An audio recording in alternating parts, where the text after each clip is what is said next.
Good morning, everyone. Good morning, Rabbi. Morning, Rabbi. Okay. Mefreilach and Shushan Purim.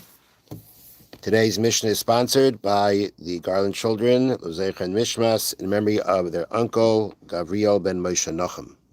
Shemesh Haven Aliyah. Amen. All right.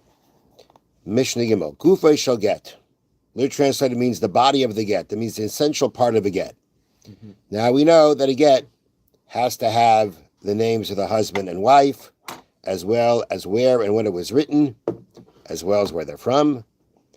And now we say, what about the rest of the get? What has to be written in the rest of the get, other than what we just mentioned? So that's what it means. Gufay shall get. The body of the get, or as they translate here, the essential part of a get, is Hareat Mutaras L'chol Adam. You are hereby permitted to any man. That's what it must state in the get. There may be other things that a get typically states, but if those things aren't there, not the end of the world. Mm-hmm. But you have to have these words. You are hereby permitted to any man. If this is missing, the get is invalid. Rabbi Yehuda says, "V'dei dilechi minoi sefer teruchin." This shall be to you from me, sefer teruchin, which they translate as a document of divorce. V'ger shvukin, a letter of abandonment. V'get piturin, a bill of release. L'mahach l'snasmer l'chol gvar d'sitzbian, that allows you to go marry any man that you wish. It is not enough just for the get to state you are permitted, but rather it has to state, besides stating you are permitted, it has to say this shall be this document is what's divorcing you. Meaning there are three. It doesn't have to say all these things. You don't have to say a document of divorce, a letter of abandonment, a bill of release. Any one of them is good. But the point is that it needs to say in the get that the document is what makes a divorce. According to Rabbi Yehuda, if it doesn't say that, if all the document says is you're permitted, then it could very well be that the implication is that how do you become permitted? Because I told you you're permitted. And what's this document? Proof. No, that's not what it is. This document is much more than a proof. This document is what affects the divorce. And that has to be stated in the Mishnah itself. Now, according to the Chachamim, who did not say this, they disagree. According to them, let me read you how they explain it here. The sages who ever hold that this sentence is not to be written in the get, because giving her a document that states you are hereby permitted to any man makes it clear enough that this document is bringing about the divorce.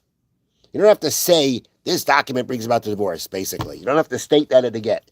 You're giving over the get. And in the get, it said the document itself says you are permitted, then it's understood it's this document that is affecting divorce. And therefore, according to them, it is not necessary to have to say anything more. However, the Bartanur brings down, the halach is like Rabbi Yehuda, which means it has to state in the get that this document, what's bringing about the divorce. Now, once we mention a get, we mention what's called a get shikhr, a document of freedom. One way to free a slave is to give him or her a document stating that he or she is now free. Since document of freedom is similar to a get in many ways, for instance, it has to be lishma, it has to be written for them specifically. The Mishnah digresses here to teach what must be written in this document.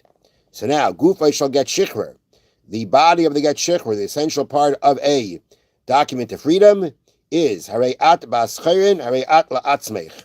You are hereby a free woman, or you are hereby to yourself. Similar, meaning once we're talking about a get to a woman, the example given in the Mishnah is what you would give to a maidservant, a female slave, and it must state in there, you are free, or you are to yourself. That's the wording that's the statement of freedom that must be in this get. And for a man, you would say you are hereby a free man. The Mishnah, okay, and therefore, again, the Mishnah is not only saying what the halacha is by when you're freeing a female slave. Just gave that example because we're talking about a divorce for a woman before. But the halacha is both. Whatever kind of slave you're freeing, you must state in that document of freedom must state you are free or you are to yourself. There must be an expression there that says you're free. Just like by the woman, it must say you are permitted. by the slave, it must say, you are free.